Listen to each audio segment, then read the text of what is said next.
I got to go pray around there. Hey, everybody. I'd like to have your attention, please. I'd like to welcome everybody here on behalf of the commissioners. We're proud to have the town of Highlands and Franklin with us, and consider you guys friends and appreciate your time to come. We've got a great meal here. I believe Derek catered by Fat Buddies. Is that right? We've got some good barbecue. Commissioner Bill doesn't eat pork, but I think he's just going to have a salad, so he'll be all right.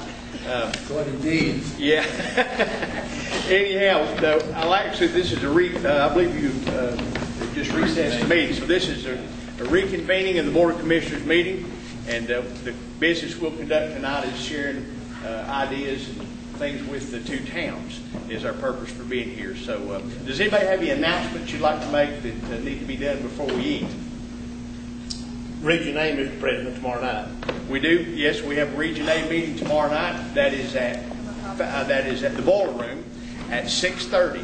So we invite all of you to be there. Of course, all town and county officials are invited to be there. We've got a lot of things on. Transportation Board meets at 5. Transportation Board meeting at 5. We will be discussing the Region A budget tomorrow night, so it would be a good time to have all of you there. It's tomorrow night. Or Thursday. No, we have a continuation meeting Thursday night for the budget. Mr. Chairman, I know I'm not trying to interrupt here, but I just want to let everybody know if you get a couple of minutes, finish eating early or whatever, all kinds of stuff going on down the hall. Most of our clients are in with their operations going full blast. There's a clogging class down on your left. I think you might be interested. I know Ronnie asked about that specifically, but if there's a clogging class going on for kids from 6 to 7 and adults from 7 to whenever, so please feel free if you get a couple of seconds to wander down that way. We'd love to have you. You introduce a musician, Mr. Cooper? Yeah, I will. Well, I was going to do my welcome after, but I'll just do it now. We'd like to welcome you to your Heritage Center at Cowee School. It's a county Heritage Center. I want to make sure we get that done. I want to say that I'm honored to live in a county where the people in charge still recognize the importance of preserving our heritage for our young folks. The people that entertain you tonight, and I love them because they're good. They're from SEBA. That stands for Southeastern Bluegrass Association. They're here once a month. It's not always the same folks. Sometimes it varies around. But if you get a chance to come out here on a Saturday and you see a bunch of cars, it's probably them. Come on in and listen. I came in one day to sing with them. And they said, "Excuse me, sir, the air conditioner's not working. Could you shut that door on your way out?" So I didn't try to sing with them ever again, but they really are good, and they're entertaining tonight.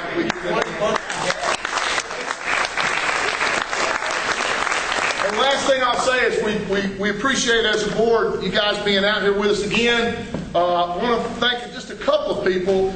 Nori Guthey and her husband Stacy did a whole lot of painting on the trim around the windows. This needs to be fixed before it can be painted. We will get to that. But I just wanted to say how much we appreciate their efforts because they did that all by themselves. That's how most of it gets done out here. Over 1,000 man-hours so far of work that's being done out here. And the last thing I'll tell you is that great concert this Saturday night. Jonathan Bird. We're selling tickets like crazy. We'd love to pack the house for our first one this year. Jonathan Bird and the Pickup Cowboys, I believe is the name of it, and apparently got a pretty good following because we had one guy buy 24 tickets today. So it's rolling, so we'd love for you to come on out. If anybody's interested in the season ticket, Mr. Bill, I believe that's in the minutes from the last meeting, I've got those, and so you're more than welcome to come get them. Thank you so much for coming, and the school is yours, so please feel to walk around anytime you want. Thank you, Coach. Appreciate that.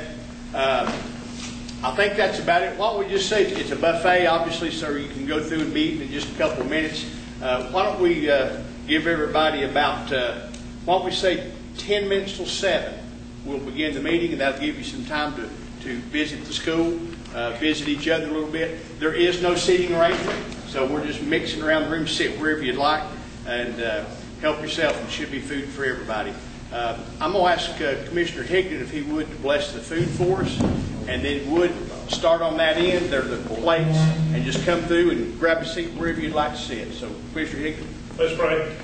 Heavenly Father, we thank you again for another beautiful day, for the blessings of life. We've enjoyed this day. We thank you for the freedom we have to get here tonight as town and county managers and people who make decisions that affect everybody that lives in this county. We ask that your hand of guidance be upon each of us. May everything we do in life be to just glorify your name. We ask now, Father, that you would bless this food to the nourishment of our bodies and our bodies to your service, because it's in your precious and lovely name we pray. Amen. Amen. Amen. Mayor, lead the way.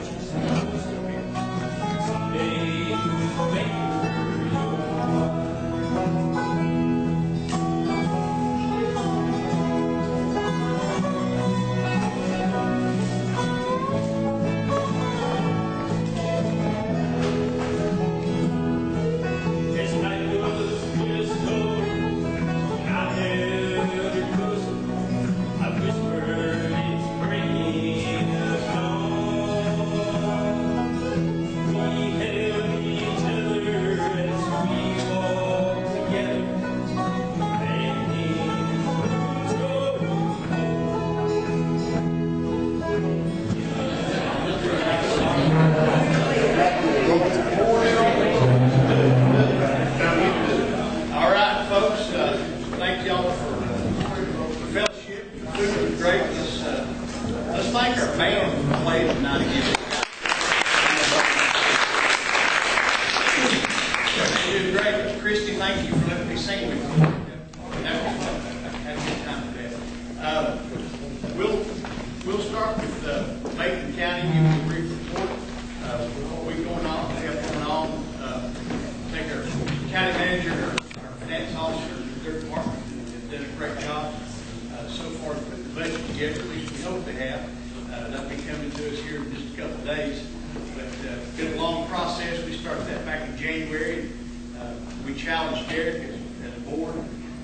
We didn't want to see any kind of net tax increase with the valuation. We were going to see a revenue neutral budget, and he's promised us that he's about to do that. So we're going to take him at his word. We'll find out Thursday night. But we've had some good things happen this year. We're getting ready to complete our Parker Meadows project, a much anticipated project for the community. That will be through hopefully mid-July. But I'll ask Derek if you would just to step in there, talk a little bit about the budget process, about the reval, how that's fitting in, and just about your process and where you are now. Thank you, Mr. Chairman and Board. Great food here tonight, and again, it's really nice to sit down with these boards and talk about some of the things that each organization has going on. It's really good for the citizens of Macon County. We are, as the chairman alluded to, finishing up with the budget process, and as promised, we will bring that budget in at a revenue neutral rate. And just to think back to the tax revaluation and that going on, we had some discussion about revenue neutral in commissioners meetings, and basically with the decline in the tax base, nearly 18%, our tax base will decline from right now where it is at about $9.6 billion. It will actually decrease, the value of real property will decrease to about $7.6 billion. So to compensate for that decline in tax base, we have to raise the millage rate, and the state of North Carolina requires us to present that in a revenue neutral form in the budget. And what that does is it gives the citizens information that can be used for comparative purposes. We determined that revenue neutral rate to be at 0.349. Right now, our current tax rate is 27.9 cents per $100 of assessed value. So with that decline in the county's overall assessed value, that millage rate will go to approximately 34.9 cents per $100 of assessed value. Aside from the revaluation, there's about 44,000 real parcels of property that this revaluation was conducted over.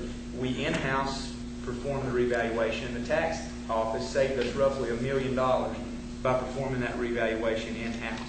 So while our ad valorem taxes will remain at a revenue neutral rate, we are seeing some positive growth in sales tax revenue. Through January numbers, I know the state of North Carolina was up about 13%. in sales tax across the state. If you'll remember, there's a 4-month lag period on sales tax. So with that positive growth in revenue through February in sales taxes, Macon County was actually up 10% over prior year actuals. So as we anticipate the remainder of the year and have to budget a number for sales tax, we are going to take a conservative approach and budget that number at 3%. A lot of counties around us, and speaking with their managers, they're budgeting sales tax growth as high as 7% over prior fiscal year. But the reason that we have decided to budget at 3% is due to the uncertainty at the state legislature that's surrounding sales tax. For those of you that keep up with it, there's 2 Senate bills out there right now that have been proposed in the state legislature that would essentially eliminate the local sales tax, make that a state sales tax, and the state would collect it and redistribute it to counties based on a per capita basis.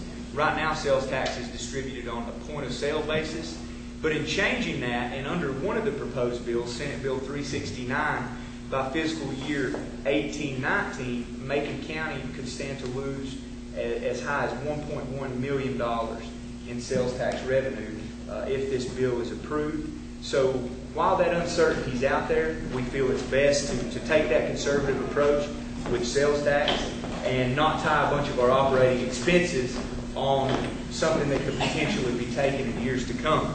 But still, with 3% growth, that is positive. We will be able to do some things that are very needed in the organization with the growth that we're seeing in sales tax revenue. As you'll recall, we overhauled the county insurance, the health insurance fund. That fund was on the verge of basically bankrupting, and we established a committee made up of county employees that went in, took a look at our health insurance plan, took a look at trends in the industry surrounding counties, really a very comprehensive approach to overhauling the county sales tax. And in doing that, we were able to propose a new health insurance plan to the board. The board was very optimistic and told us to move forward with it. So we have implemented that. It will result in a less level of coverage. And this is why it's so hard to explain, because the coverage will decrease, the level of coverage, but it will decrease to an 80-20 plan, which is right in line with all the public and private organizations that are anywhere near here. It'll still be one of the best plans you can find anywhere, but at the same time, it's going to cost more. And a lot of that has to do with increasing county contribution levels to be sure that we rebuild that fund to where it needs to be. So that's one of the things we were able to do, we're proposing to do in this year's budget. We're also proposing to overhaul some of our technology systems, such as our phone system. It's 15 years old. There was one period during this fiscal year that our voicemail was down for about a month. And we couldn't check voicemails at the county. So that starts directly impacting the level of service you're providing to the citizens. So we're going to be able to address needs like that. We're going to be able to address needs such as replacing our data storage system in the county. And that relates back to when it gets full, like days like today, it so happens you can't access Munis, which is our budgeting software. And that's a direct result of the data storage system we have now filling up. So we're going to address that need. And all in all, just make sure that the level of service that we provide to the citizens of Macon County remains high quality. And the increase in revenue is going to enable us to do that and make some of those changes this year. We are nearing completion at the Parker Meadows project. That is another thing that we'll be able to take on in this budget year. We'll be able to take on the operation of that complex, be sure that it remains a first-class facility like it's going to be. Talking to our recreation director the other day, he's in discussions with a tournament director. We have, I think, a 40-team tournament and a 60-team tournament that is coming to Macon County that's fixing to be finalized. And so we're looking forward to that as we move into the 15-16 budget year. And we're looking forward to that project becoming operational out there at Parker Meadows. And in saying that, we will again present you a budget that is representative of a revenue-neutral tax rate. We have used no money from fund balance to balance the budget. Our fund balance continues to grow. Our fund balance right now is at 35.4%. At the end of last fiscal year, it was around 34.1%. So we have been able to build that fund balance this year, and that, as you know, gives us great financial security. We continue to pay off our existing debt. If you look back to 2011, the county's debt has reduced itself by $18 million. Our principal and interest payments continue to fall. They're going to decline by about $665,000 in the coming fiscal year. With that debt rolling off, we were able to partner with the school system in pursuing the QZAB project for renovations at the Highland School and Union Academy. So that's enabled us some flexibility within our current budget without having to get any new revenue. We've been able to take that on and complete projects such as that. So a lot of very positive things, and things like the debt rating. We had a firm come in from Davenport and provide us with a financial overview of Macon County. And when you look at our debt to assessed value ratio and our debt versus expenditures ratio, those ratios, each of those are rated by Moody's Financial Rating Institution as AAA and very strong. And so that's a direct reflection of the board, both now and previous boards, and the financial responsibility that has put Macon County in the position it is today. And in budget year 15-16, we hope that to carry that financial responsibility forward, and we think we have proposed a budget that will enable us to do that. So looking forward to proposing that budget, and we will be doing that on Thursday night at 6 o'clock. 5 West Main Street. At 5 West Main Street, Franklin, North Carolina. Derek's done an outstanding job for us, and Lori. I think that's been the 5 sitting in this corner over here. Derek, we appreciate the job you've done and putting this budget together. I can just say from my conversations with you throughout the process, you guys have been very thorough and carried out the need. It's hard to meet needs at the same time. The board tells you we're not going to raise taxes. We want you to hold your revenue budget, and you've done that. You've done an outstanding job. It sounds like we'll see the final product of that. With that. And I would just like to echo what you said. Lori does an excellent job. She runs the numbers, and she gets those numbers together, and without that, I'd be in a boat without an oar. I understand. Thank you. Ronnie, Gary, Austin. Well, there's another budget going on. It's about 331 miles east of here. This year, the House is doing the budget and delivering it to the Senate. They swap back and forth. So the House has got the budget. Some of the things that we really hope sticks, Health and Human Services put $33 million back in behavioral health. Some things that a lot of us have really worked on, $5 million of which is for new psychiatric beds, and $2 million of which is for rural county emergency services. If you were at our meeting Thursday night, you hear about our suicide rates in West North Carolina. Of course, we got another one successful last night. Another one failed yesterday, but one was successful. Suicide in Macon County yesterday. So that's a real concern for us. So we're helpful with that. We're going to go back a week from Wednesday. Another thing to talk about is the misdemeanor program. In other words, the state says now, for instance, in Macon County Jail, you've got 2 inmates that start for 2 years that you're paying for. You're paying for their health, you're paying for the meals, you're paying for everything.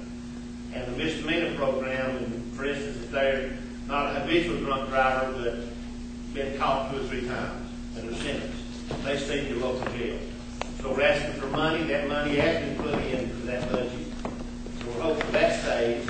Another thing we're really looking for to help us is the use of the 911 funds. The 911 funds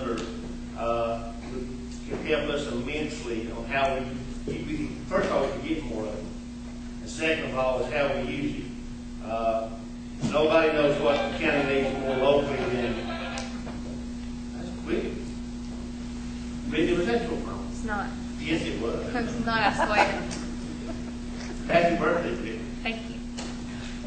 But the 911 funds is something that could really help us all out, help the towns out, Abbott County.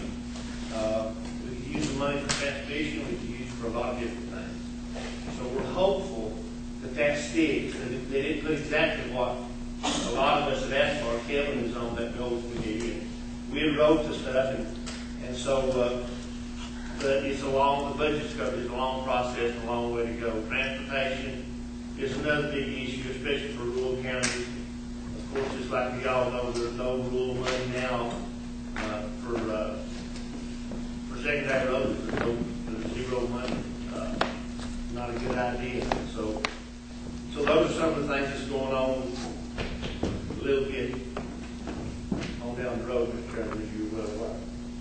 And last thing I'll say, I'm thankful our board is involved with the North Carolina Association of County Commissioners. You got to know Commissioner Field, the president of that this year, and has done an outstanding job, not only representing Western North Carolina, but North Carolina.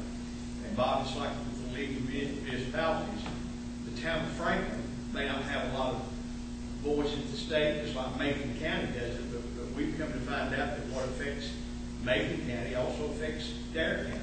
For example, the sales tax.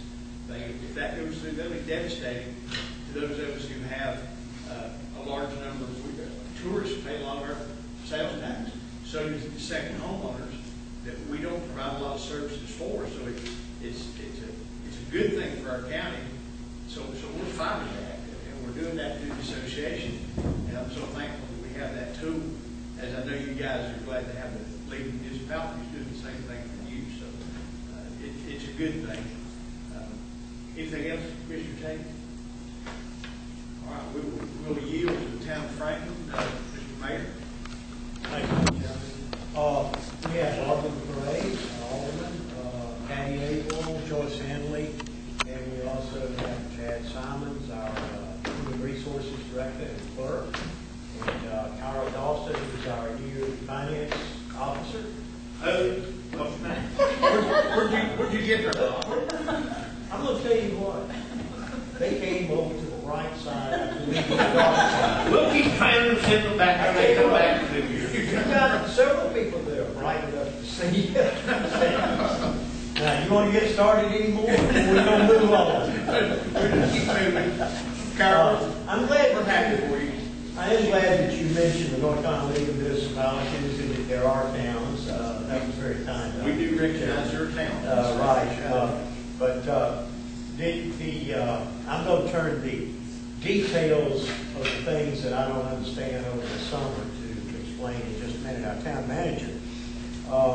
But as a mayor, and I've said this publicly and I'll say it again, the biggest problem the town has right now is the North Carolina General Assembly. We are in some real, we've been just left wondering where we really are as they intrude on home rule. And the biggest problem that I have been fighting, and I think our board has too when we passed a resolution, 98% of the towns in North Carolina are nonpartisan. The legislature wants to change that. They also want some boards of education to be partisan in judges. So we're concerned about that. Some of the things that are going on in the town right now, we have a water plant upgrade and expansion. It's about a $3.5 million budget. We are getting that from a revolving loan fund from the state. I've got notes around with the last back on. We have a real feather in our cap in the new brewery that's opening in Franklin. As soon as they got the skeleton swept out of the old town hall, they began moving in brewery equipment. So we're real glad to see that. The bridge, we met today with the bridge, and someone may touch on this a little bit, but it's going to be about a 2-year project replacing the bridge at the bottom of Town Hill. So we're going to have to live with that for a while. That basically, Mr. Chairman, is all that I have is the mayor. Any of the board members have anything to add? Okay, I'm going to turn it over to Summer to go into a little bit of detail about some of the things the town is doing. And we want to thank you for hosting us in Cowee School. This is the greatest example in Macon County, I think, of repurposing a building. Thank y'all. Thank you, Mr. Mayor. To kind of give everyone an update of where the town's budget and our budget process, we presented the budget at our May 4th regular meeting. We had a work session Saturday, and to kind of demonstrate where the town is shaking out in the reappraisal, we didn't do too bad. So to kind of give you guys some figures, the town's current total property value is $725,317,000. The town's current property tax rate is 27 cents, .2700 cents per 5,000, which is a decline of $7,281,000 assessed value from the current fiscal year, which equates to around 1.014% of reduction, which isn't terrible at all. Using the new tax base, in order to have a revenue neutral without a growth factor, the town would need to produce 0.2727. With a growth factor, the town has grown since 2007, 2.02%, which gives you a revenue neutral rate with a growth factor of 0.2784. At our board meeting Saturday, the board decided to go ahead and round that up to 0.2800 and use the difference to continue to grow our fund balance. The budget that we presented to the board this year does not call for an appropriation of fund balance. We were able to use the budgeting figures without using an appropriation, but we did call for a contribution to fund balance of $62,000 to continue to build the town's fund balance. So overall, the budget process has been very successful so far. Water treatment plant, we did receive a $3.5 million loan. The first phase of that is supposed to start October 1st of 2015 with an engineering report. And hopeful construction and awarding of the bid should be April of 2016. Bridge project, we did go into discussion of that today, and that will be a rather detailed, lengthy process.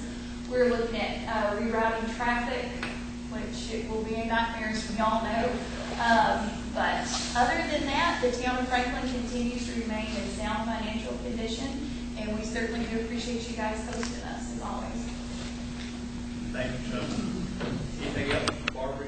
Thank you very much, and I'm very happy to be here. Let me say we're glad to have you, Barbara. We know you've had some health issues you've been dealing with, and you've been in our thoughts and prayers. We appreciate your continued contributions. Summer said something that I think most of you caught this morning out, and Mayor Taylor probably echoed the same thing. Towns, the closer you are into the towns of Franklin, I think I'm right there, the less of a drop we have seen in property value. Those property values held up very well.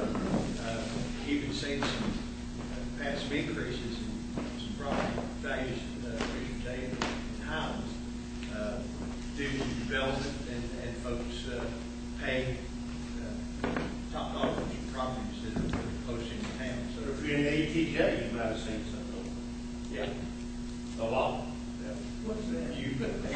Yeah. So, What's that? We don't have that. Well, we have that. with that said, we're glad to have representatives from the town of Highlands, and Mayor Taylor, glad to have you here tonight, and we turn the floor over to you and let you take our time. Thank you, Chairman Corbin. We appreciate also being in this wonderful venue. This is the start of the school. This is really a special place. I'll just say one thing right now. This past year, we had an opportunity to replace our gym floor, and we wisely decided to put down a wood floor like this, and we think it will serve our recreation department for years to come. It's just, beautiful space here. I have with us tonight Commissioner Patterson and Commissioner Dodson from the Highlands Town Board, and they'll be able to chime in. I'm sure if I miss anything, I'll think of this. This past year has been a very active capital project expansion for the town of Highlands. And let me just go over several of these. One, and people coming into Highlands from the Gorge Road cannot help but see that our lake has been lowered. I don't like to say drained, but lowered since January. And we have been putting in a new water intake that will be connected to our water plant on Hickory Hill. And also, we've been making repairs on our dam, which was built in around 1928. It's 85 years old. We have never done any major maintenance on it. A couple of things that we are doing. We're resealing some of the seams on the backside of the dam, and that's near completion. We've also put in a big valve at the base of the dam in case we have to lower the water level again. And that's in place. So within the next few days, hopefully, that water level in Lake Superior will start to rise, and by the end of the month, we should be back at full pool. But what this does for our town water system is that we'll be able to have now an additional water intake. So if there's any situation where there's a drought situation, we will always have ample water for our citizens. Other things that we put in, and by the way, that has been the largest public works project undertaken in Highlands at the tune of over $2 million since the construction of the dam, the power plant, and the water system that we put in back in the 20s. The other thing that we've done, we've put in a major 6-inch water line on Highway 28 to improve service to our residents on that part of the town. That was a $670,000 project. We also renovated our ball field, the bleachers, and the spectator components were about to cave in, and we've replaced that for another $380,000. And then we've had some private donations and partnerships with people in the community that has allowed us to do several other major capital improvements this year. One I mentioned was the new gym floor in our recreation program. Also, we are putting in a cover for our outdoor pool, so we'll have year-round swimming. That is within weeks of being completed also. And then also on May 30th, we're going to have the grand opening of the first phase of our Chelsea Hutchinson Founders Park. And that will be open. We'll be having events all day, starting with a 5K run at 8 o'clock in the morning, and then celebration of this opening of this new park will continue throughout the day. So those are some of the projects that we've been doing in Highlands. We're also, like everyone else, in the process of formulating the new budget. And we share some of the same issues that all of you have expressed tonight. For example, we had our reevaluations, and we have seen a decline in property value of 7.5%. And as Commissioner Corbin pointed out, many of the properties within our central part of our town, their property values have gone up or they've been very steady. And so we've only had that 7.5% decline. Right now, we are going to be doing our final budget workshop session on Tuesday, finalizing some decisions. We're looking at, of course, making the revenue neutral adjustments. If we fail to do that, we would be losing $230,000 a year in revenue. So that is on the table for us to make a decision on that. We have also been very concerned, like all the other people in the room, about what's going on in Raleigh with the sales tax. We have a population up until Memorial Day, we have a population of about 980 people. On Memorial Day, it will continue to rise, and we will have thousands of people that we have to serve during the summer and into the fall. But if we were to see the full implementation of the proposed sales tax adjustment on a per capita basis, we would lose as much as $630,000 in sales tax. That's about 20% of our general fund. So we are very concerned about this proposed bill to redistribute sales tax throughout the state of North Carolina. We too have a very strong growth in sales tax. Right now it's This past year, it was around $780,000 that we received in sales tax. We're looking for that to go to $800,000 plus in the coming year, provided we don't have to start sharing it with other people in the state. So that's one of our real concerns.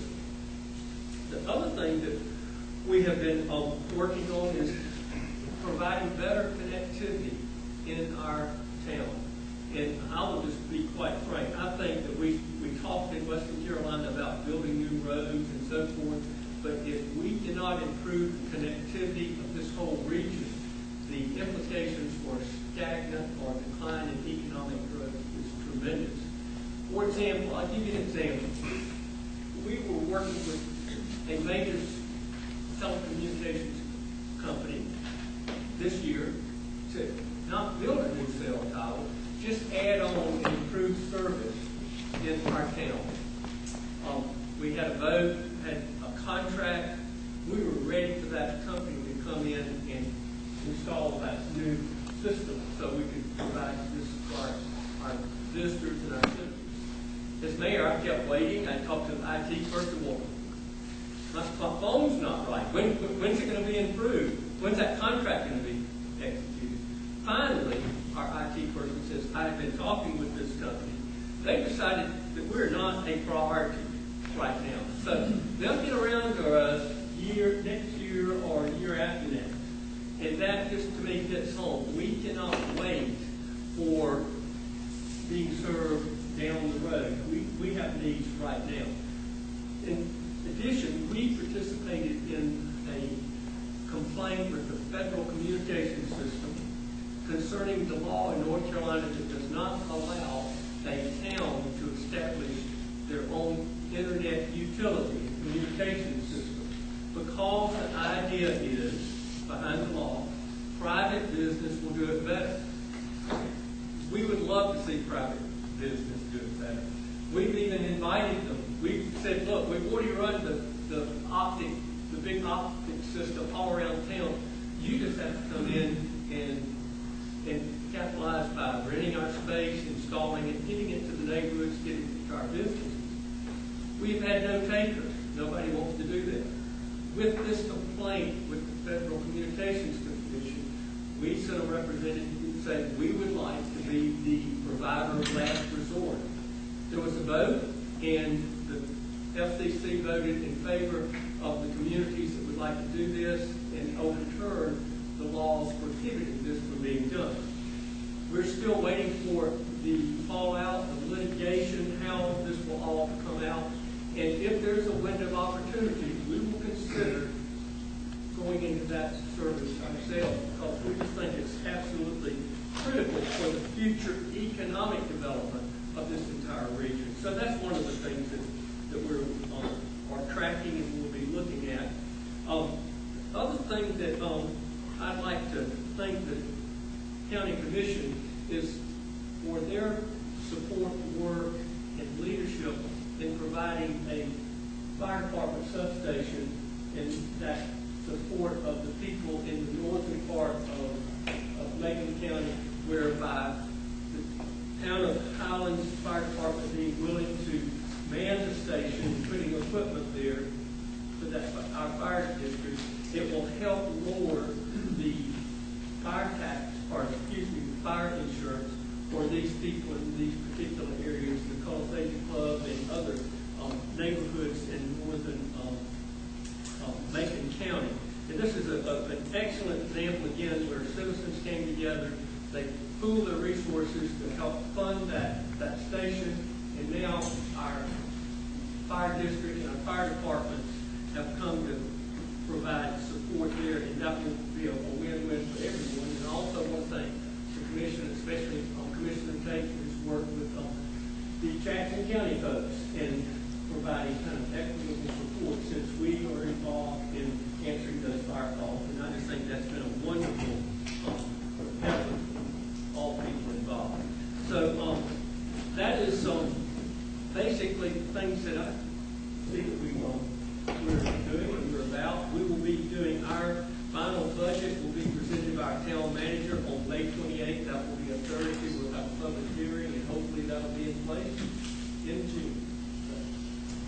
anything to add, Commissioner? Okay. Board members, thank you for asking that. I would mention a couple of things that we've been able to do as commissioners that have impacted the town of Highlands. One is, Commissioner Tate, correct me if I'm wrong, we approved about $1.5 million in construction renovations of the Highlands School that will begin as soon as school is out. I don't think we get all that done this summer, but I hope the lion's share will be completed. Also, the track area, if you would, outside the school, at best it's been an eyesore for a few years. So we've been able to partner with private sources, and our board, I believe, put $50,000 into that project, and Commissioner Tatum gave us instrumental in getting that part of it going. So those are the things we've been able to partner with you guys and get. And we appreciate it. Get done up there, and hopefully that the school is going to be in good shape. We had a little bit more work done. We were able to do that for it with the QZAP bonds, which are 0% interest rate, and get money for 0%. Better than using your own money, Bob, if you know what I mean. So we're happy that we're able to do that to benefit and make it to schools. So, anything to do with the schools, Ronnie or Gary, we discussed, those school boards not here? No, the school is, we all know, is a big part of our budget. And at our last meeting, the school made a request, of course. What you need to know about Macon County, we pay 79 employees in the Macon County school system, 33 of which are teachers. The rest is clerk. And not that we certainly don't want teachers to have a raise, but on the county level, when they get a raise, the county has to match that on the 33 teachers that we provide. Locally. So we've had some discussions.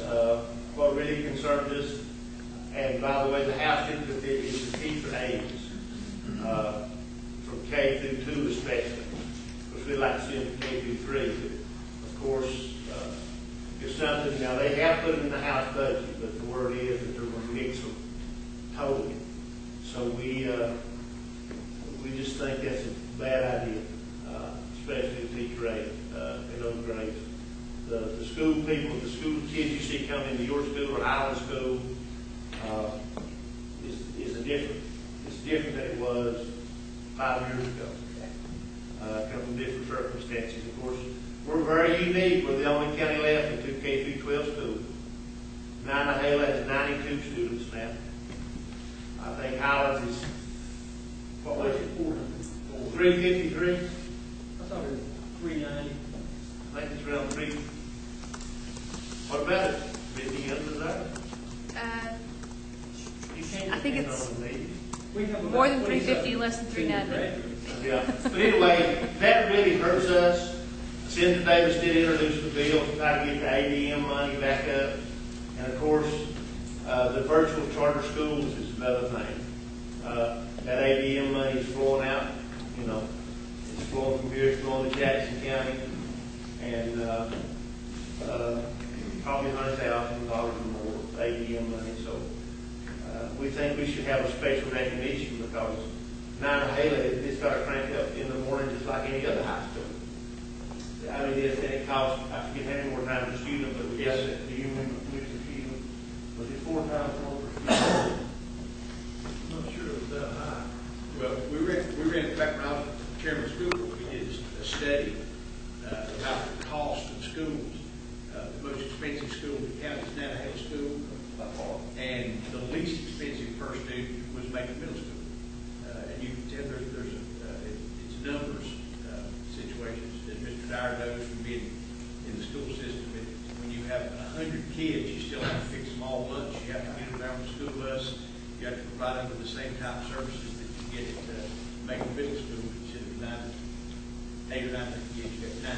And Mr. Shield and I, we met with them several times. The school board will, as a budget, the county manager will always work on the budget with the schools.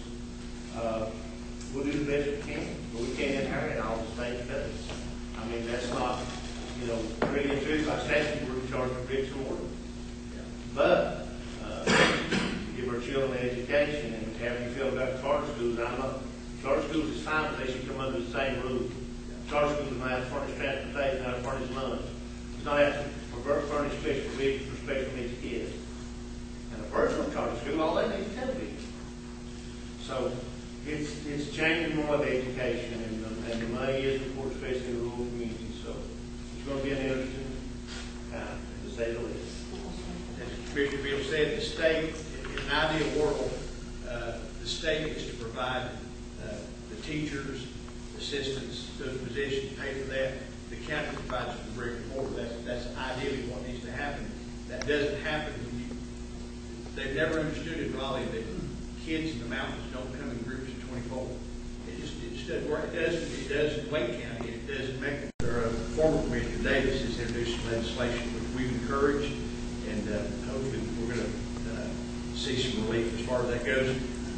Not this time, you want to make progress. No, but we got the ball. Yes, sir. Can you have a committee for some reason? I don't know why. And the other thing was, and I think, I haven't seen Derek's final proposal, but I think it's in there. I've been pushing forward. I know Commissioner Field and Shields have. We built, again, several years ago, built these new schools. And that's great, but you need to, the mistake Macon County made back in the 1960s and 1970s is not keeping up the schools that they built in the 1940s and 50s. Very little renovation, very little upkeep, and roofs need to be replaced, carpet needs to be replaced. All of a sudden you get to the point where, wow, it's going to cost millions to do if we could just put aside a little bit each year. So we've encouraged Derek, we're going to start increasing, hoping that the capital outlays in schools, if you would, the money for carpet and for roofs and those kind of things. So Derek, I hope that's still in there. If it wasn't in there, it is now. What's that? If it wasn't in there, it is now. So we're going to vote on that. I hope but that's one thing that's been a goal of mine is we began to pay this debt down. We used to build this school. Our debt's dropped almost $20 million in the past 4 years. You better start putting some of that money back in to keep these schools up, because all you're going to do is send the bill down the road to a future school board, a future county commission board. That's not being conservative, that's being stupid. So we need to begin to put money back into to not have to spend it all at once. That's something that's been a goal, and we'll see Thursday night whether the county manager does that or not. But I almost bet he has. I'm guessing he has. Anything else, ma'am? Sure, I have a question. Question? To Summer or Mayor Scott, on the bridge down the Town Hill. I'm a liaison for the county with Frogs, Friends of the Greenway. And I've got a feeling there's going to be a train wreck right there at their office. Has anyone had a conversation with them, with their leadership? You're entirely wrong with that. Okay. It's not a feeling, it's an actuality. I'll try to be a little. We discussed it today, and I would refer, since it's non-technical, to my town manager about that. That came up this afternoon in a meeting with DOT. Thank you, Mr. Mayor. Yes, Commissioner Shields. What was discussed today was the impact that this could have on the frogs, and I think there has been some communication with DOT and the frogs. But from what I took away from the conversation today is they're basically planning to reroute traffic. You stop there right beside of Cons, I think it's Bear Lane or Big Bear Lane. They'll take traffic, they'll take a left, and then they're going to revert traffic. You can either go right onto the existing bridge to go out past McDonald's, or you can go left to go up Town Hill. But that was the big thing that was discussed with LTLT and the frogs, was how is it going to impact them, because a lot of their equipment, some of it can be stored at Cons because they're in the process of looking to maybe purchase or acquire that property. However, some of the overflow would affect the frogs and LTLT, so you're right. So, work with their leadership. Is the conversation going any more? Is this conversation going to continue with them, or when does this project start? They ran into a couple issues because of property acquisition. It was originally it's delayed by 6 months now because of some issues they ran into with due to licensing and the FERC. What they're looking at from the last figures that we got today, correct me if I'm wrong, Mr. Mayor, is pushing it back. They were looking at February of 2016. Now you're looking at probably August of 2016. Is that right? To start the project. The start, yeah. That's going to be, I mean, that's, Mr. Higgins, I'm trying to be clear.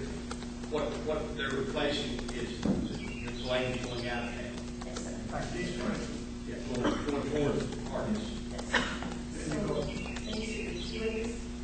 It will, they were telling that today, it will be. It will be worth it though. We've seen some designs that it's going to be something the town's going to be pretty proud of.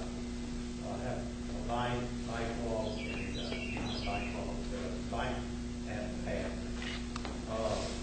While an issue also that we have right now, probably the most popular thing in Macon County is the Greenway.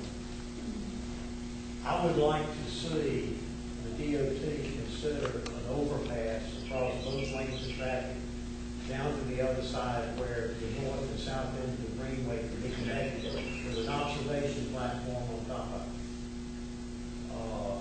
The other thing that I would like to see is if we could come up with one of those old swinging bridges like we have here and put that across to help connect the north and south end of the Greenway.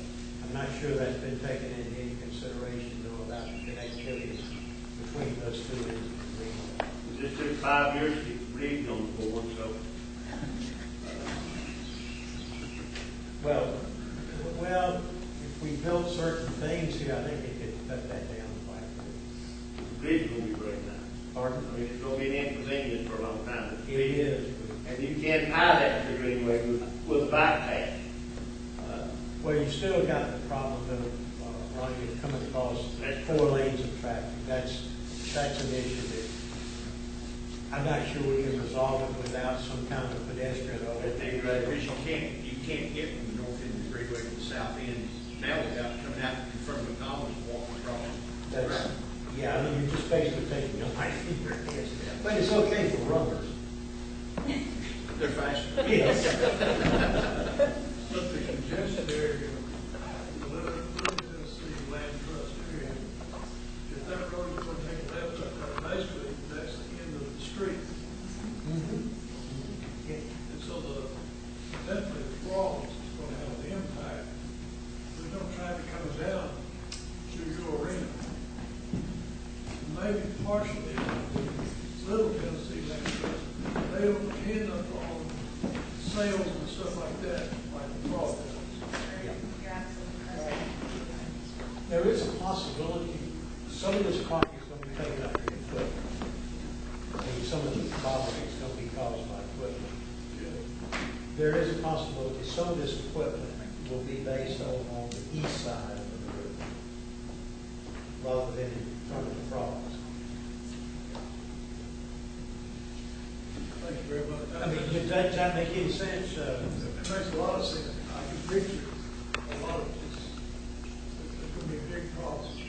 Oh, yes. It's a problem. Well, once upon a time, when we first started this road, we talked about that. What we talked about was letting them be like a turnoff lane that goes almost to the LTLT parking lot. And there would be a turnoff lane wherever they put their barrels or whatever they put up there, and let that be an LTLT would park behind, and still let them access it, just like a little access road. But now the final plan that shows that Buckhead coming back so far, we don't have to have access. But I mean, and that's something it is what it is. I mean, there's not a whole lot. I just want to make sure the leadership is in on the conversation. Whoever the liaison is to that board will have to take care of it. That'd be Ms. Shields. Ms. Shields. Gary, I'm glad you're the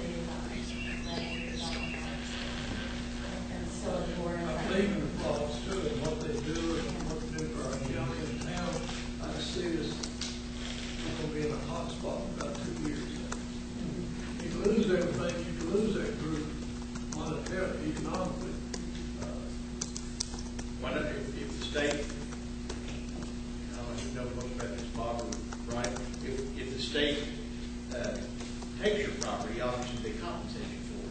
if they economically impact your property? Is there nothing? Well, depends on what kind of business it is, and that's, so you can certainly make that argument. The problem to it, but if it's seasonal, it's a different thing. But if it impacts it economically, yes, or I think you can have that with your, we'll certainly ask tomorrow night. what that economic impact is, what it could potentially be, and petition the state for some compensation for that. Thought. But the thing about that, you have to wait until over to get your money. That's the only problem you have to do. Because they don't know the economic impact like the impact it had. That's right. So they come back 18 months later and review, and by that time they said we're out of money. Anyway, I think that's a good idea. Next time around, we'll try whatever. Just a thought. Okay, anything else? Good question, Gary. Good question. Just something that's there. You have Mr. Manager, anything else? Mr. Mayor? No, thank you so much. Clear? All minds are clear? If all minds are clear, let me thank you again for being here. Thank you for Cowley School for having us here. Mr. Dyer and your whole organization down here, we appreciate what you've done. I would entertain a motion, for 5 of us, I'd entertain a motion to recess this meeting until Thursday, May 21st at 6 p.m. at the 3rd floor of the Main County Courthouse, 5 West Main Street. So moved. Motion second, discussion. Hearing none, all in favor say aye. Aye. This meeting is